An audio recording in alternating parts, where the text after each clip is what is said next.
YouTube, this is Salman and you're watching AP2MS Radio Shack, and this is my Slim Jim antenna that I've been using for my VHF operations and to communicate with the local hams. As you can see, I broke one of the tubes while I was bending it, and I used hose clamps to fix it, but they got rusted. And I also use hose clamps to connect my coax with the antenna. And as you can see, all the hose clamps here are rusted and they need to be changed. And I also used PVC cuttings to maintain the gap between the tubes. And the antenna was fixed with a PVC pipe, and the PVC pipe was fixed with my main antenna mast. It was a very good antenna. I received pretty good reports from local hams, so I've decided to make another one. And in this video, I will show you how I made it. So here's my new VHF antenna, Slim Jim version 2.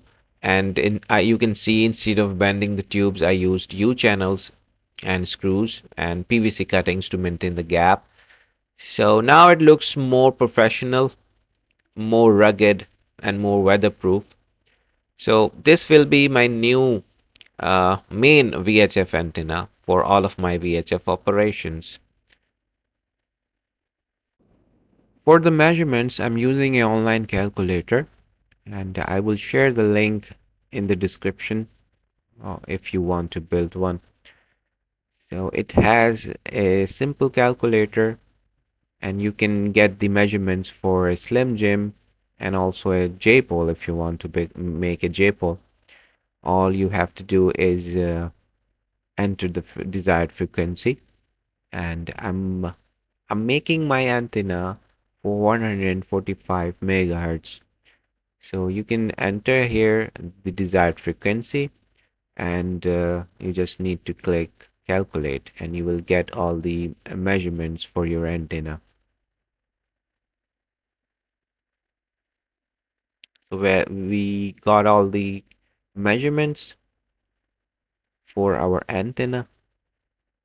This website is a pretty handy tool, and it also has a lot of information for both the antennas, J-pole and Slim Jim. You can find all the details in this website, and I will share the link in the description. So give it a read. It's a pretty handy tool, and it has all the information how the antenna works and how you can make one. So I think let's start. So we have got our aluminum hardware here. I'm using a 10 mm aluminum tube for the antenna, and I got it from a local market easily. And I'm using aluminum U channel according to the size of the tube. And I will now cut all of the elements and U channel according to the measurement, and this is how they look now. So you have to cut the U channel so that you can maintain the gap between these two elements of around 4.5 centimeter according to the measurement. So I'm not gonna bend the tube this time. I'm using a U channel. So here how it looks now.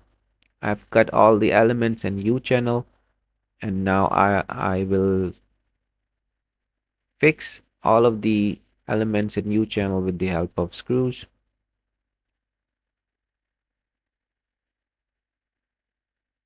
I will make holes here with the help of step drill bit, and fix them together with the help of screws, which I got from local market easily.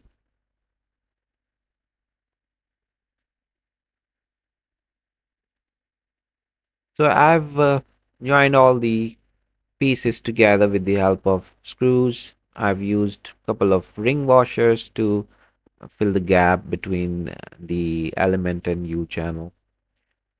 I'm also using PVC pipe to maintain the gap and also to strengthen the antenna. I've also sealed this little gap here with the help of piece of wood and heat slave. Now it's completely weatherproof. And you can see here the antenna is almost ready. And it looks pretty professional this time and pretty rugged. Now I'm going to tune this antenna according to my desired frequency. After a couple of tries, I found this spot and I've made a couple of holes here with the help of step drill bit and connected my coax with the screws here. Now it's pretty tight and I will use silicone sealant to weatherproof the connections. Now let's see what the SWR readings are. So here's the SWR rating of the antenna, and as you can see on 145 megahertz, it's around 1.16, and the impedance is also 50 ohms. So the antenna is perfectly tuned on the desired frequency, and as you can see the yellow line, it's the antenna it's almost tuned for the entire 2-meter band, and we can check exactly what the SWR is on the upper and lower side of the 2-meter band. So it's around on 148 megahertz, it's around 1.2, which is good. And let's see the lower side of 2-meter band, it's on 144, it's around 1.16, and the impedance is also good. So let's see if it's tuned for the UHF as well. I'm giving the range to around 430 to 440 megahertz. And yes, it's below 2, which is good. So we can use these antenna for both UHF and VHF. It's below 1.4, which is good. And I think it's better around the upper side of UHF band. So I think it's a dual band antenna. It can be used for both VHF and UHF, which is amazing. So I think let's give it a try.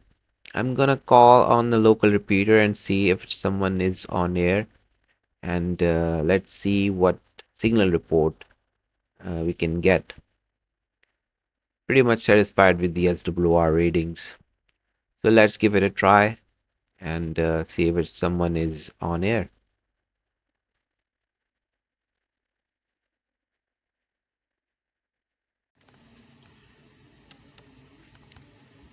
Roger Kilo Mike, this is Alpha Papa 2, Mike Sierra returning.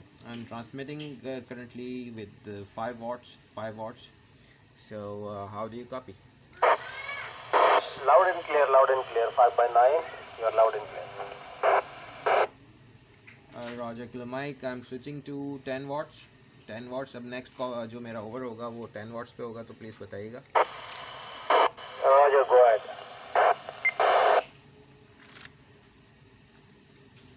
Radio check. This is Alpha Papa 2 Mike Sierra. Alpha Papa 2 Mike Sierra. Transmitting on 10 watts. 10 watts. Kilo Mike, how do you copy? Loud and clear. QRM जो हल्का फुल्का था वो भी खत्म हो गया. बिल्कुल साफ आवाज आ रही है. आज तक मेरी आवाज कैसी आ रही है? Kilo Mike, you're also 5 and 9. 5 and 9 loud and clear.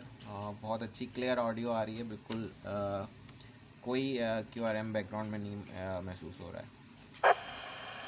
So guys, thank you very much for watching. 73's